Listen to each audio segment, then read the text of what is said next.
continue recording. I will also put the link in the chat.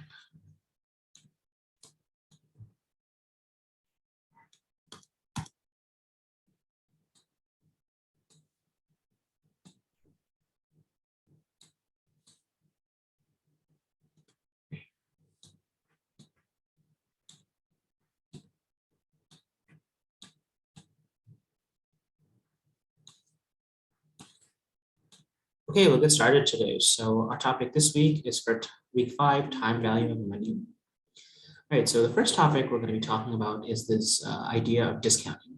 So essentially what the time value of money is, TVM, states that due to inflation, $1 today will be worth more than $1 tomorrow. So what this means is that we all know the general idea of inflation, that prices get higher year by year. I'm sure you've been hearing a lot about it in the news. And inflation, it really heats up the economy and it makes things more expensive for consumers because they'll be paying more of their salary and their paychecks towards goods that prices have increased. So if wages don't increase, then consumers are actually losing money in a year. And we actually want inflation like around 2.3% a year, but the 7% increase that we're seeing is alarming policymakers, and it's really hurting consumers everywhere. So the process of determining the present value of a payment or a stream of payments are to be received in the future. So present value is essentially anything in the future, something that we don't know yet. We calculate what it's worth today, so we can use that value to make our investment decisions. So a higher discount rate points to a greater amount of risk that is associated with that investment and its future cash flows, and a higher interest rate paid on debt equates with a higher level risk, which guarantees a higher discount and lowers the present value of a bond. So you don't have to worry about like what bonds are. So bonds are essentially forms of debt that companies issue like to finance things, pay for things. Okay, so like the different strategies for NPV, so NPV, of course, is net present value. It's used to calculate the total value of the future stream of payments. So it is the difference between the present value of cash inflows and the present value of cash outflows over a period of time.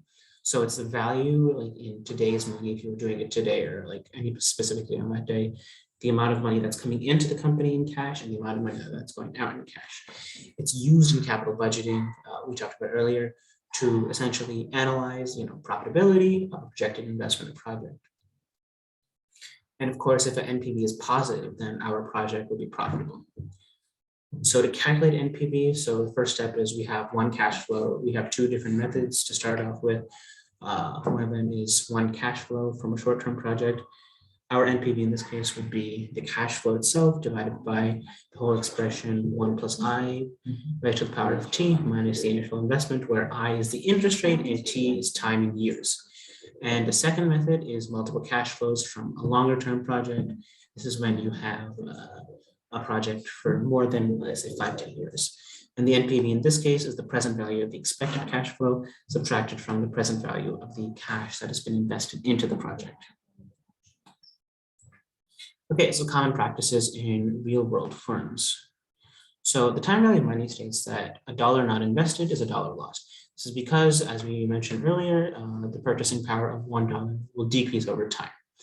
Firms can use the time value of money when making investment decisions. For example, getting $1 million now is not worth the same as getting $1 million in 5 years, because the $1 million today has a higher present value than the $1 million in 5 years. Time value money is a fundamental and integral part of risk management and financial planning.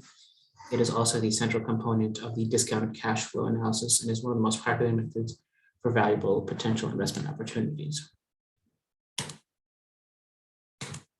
Okay, so we reached almost the end of it. So our question is, why is $1 today worth more than $1 tomorrow? Simple, because of inflation. As we discussed previously, inflation is the concept that prices of all like goods get higher every year.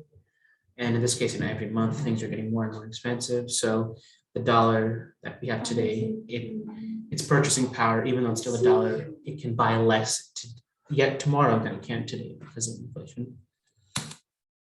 Right, so any questions? Feel free to answer in the chat or you can unmute. Otherwise, you can feel free to go. Have a wonderful day.